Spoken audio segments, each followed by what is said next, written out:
Hola, ¿qué tal? Hello, everyone. My name is Sebastian Maya.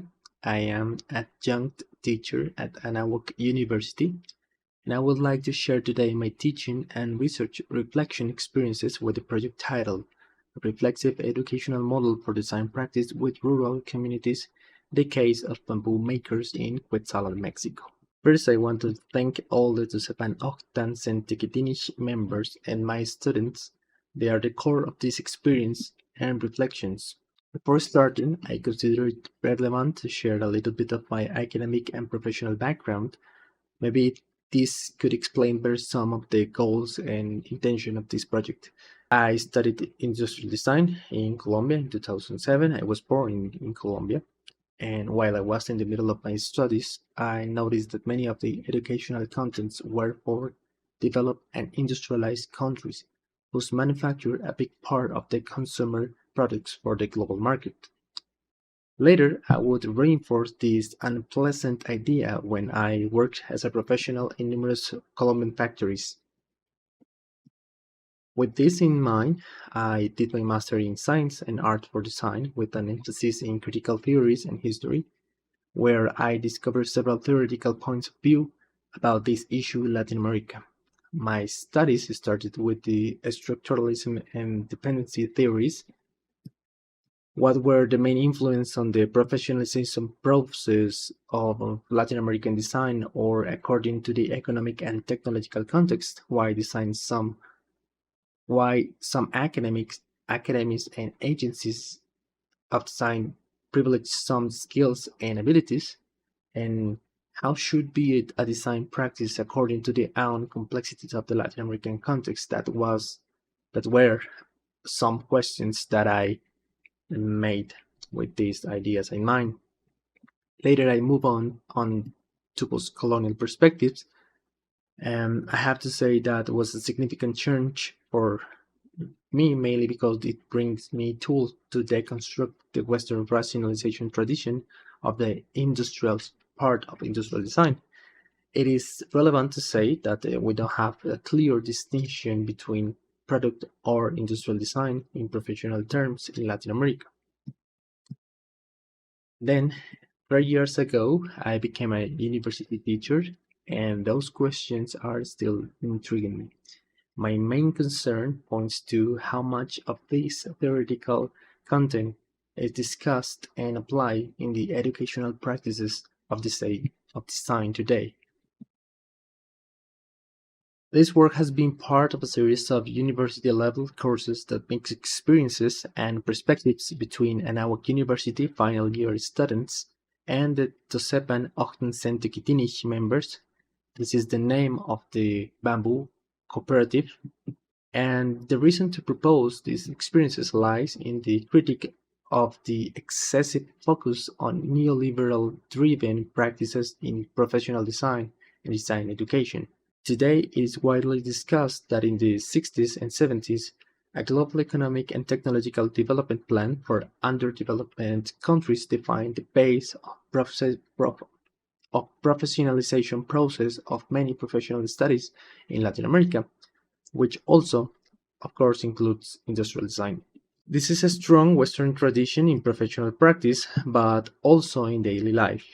In this way, that affect us as a practitioners within collectives and at the same times as an individuals inside the society.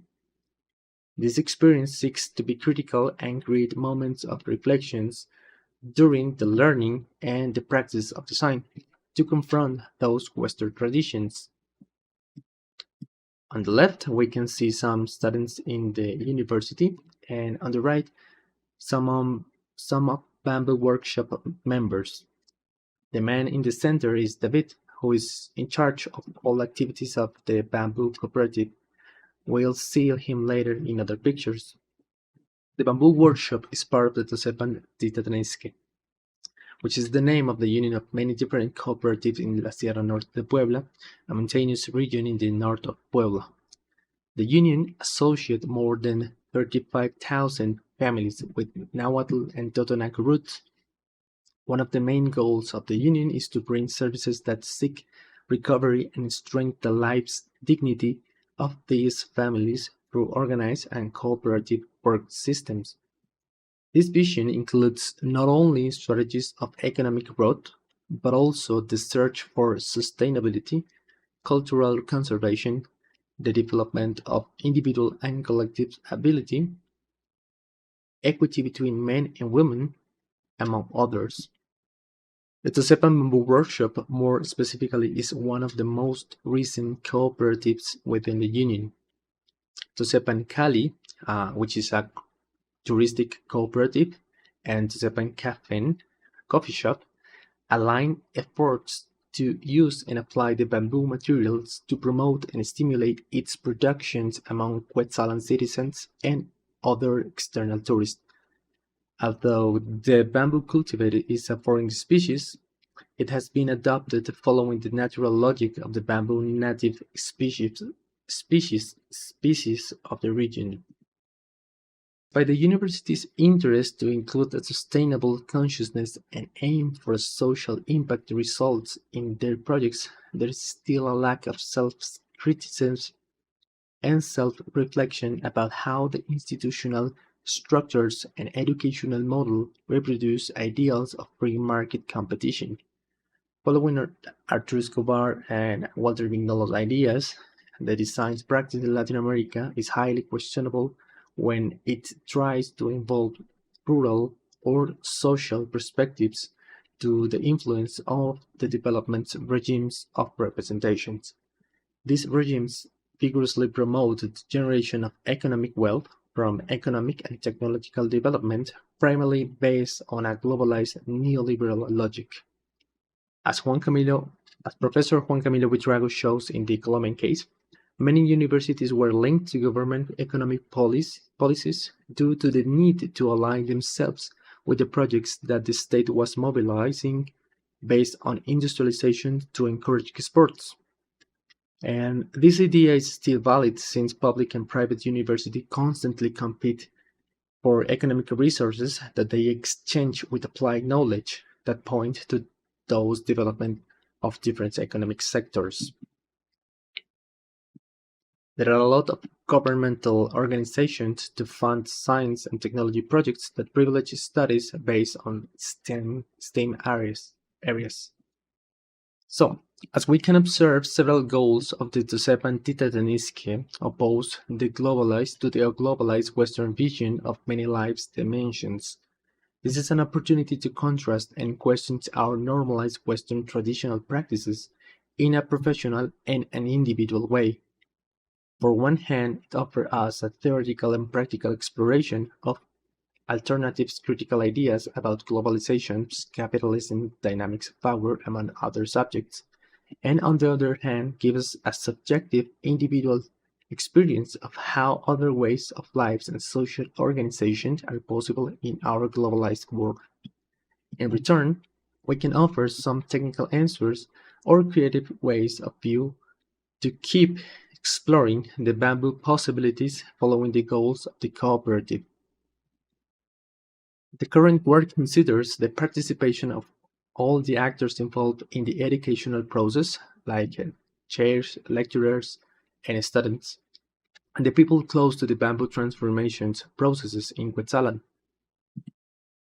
The course is divided into three phases. First, students and professors discuss critical issues about complex systems and wicked problems, participatory methodologies, capitalism and globalization, non-Western knowledge, social power dynamics, and socio-technical systems. Cultural studies have vastly explored a big part of these topics in the educational design field, especially at the postgraduate level. One example of this is the seminar in the transition design given by the Carnegie Mellon University. We also use the Perusal platform to keep the fluid debate with all ideas and questions about the readings. The second phase involves independent and guided fieldwork to share the thoughts and intentions with the bamboo materials and its possible applications.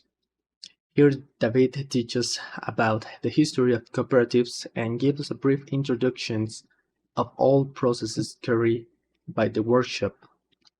This moment is especially relevant because David also tells us about his motivations and convictions for the workshop's future.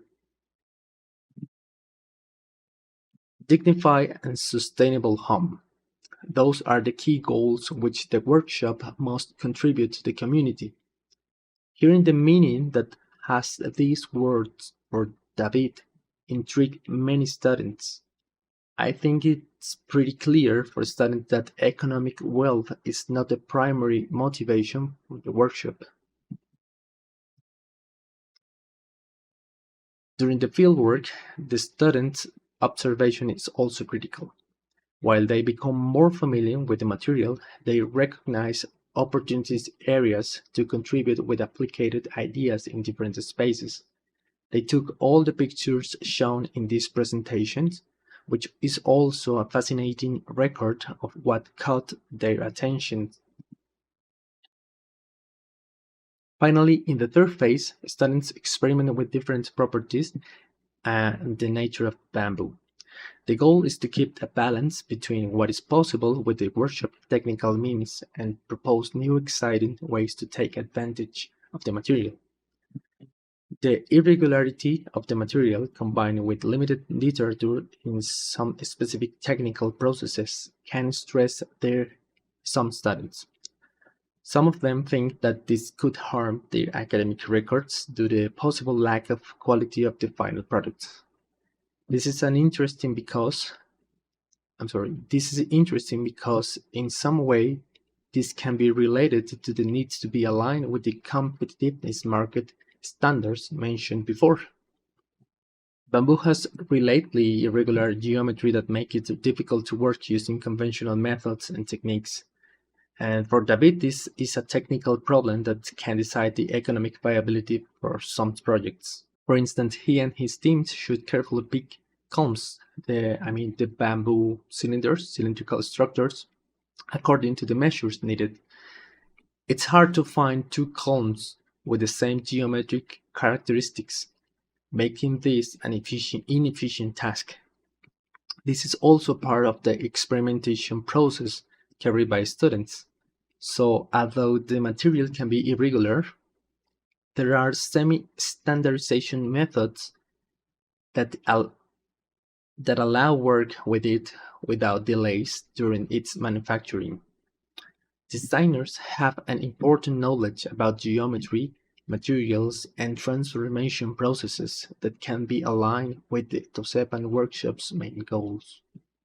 At the institutional level, while some collaborators showed openness to these dialogue processes in institutional planning spaces, there are experiences of resistance linked to the need to create technological development projects endorsed by government support institutions, which creates a dissonance regarding the evaluation of results of a project of this nature.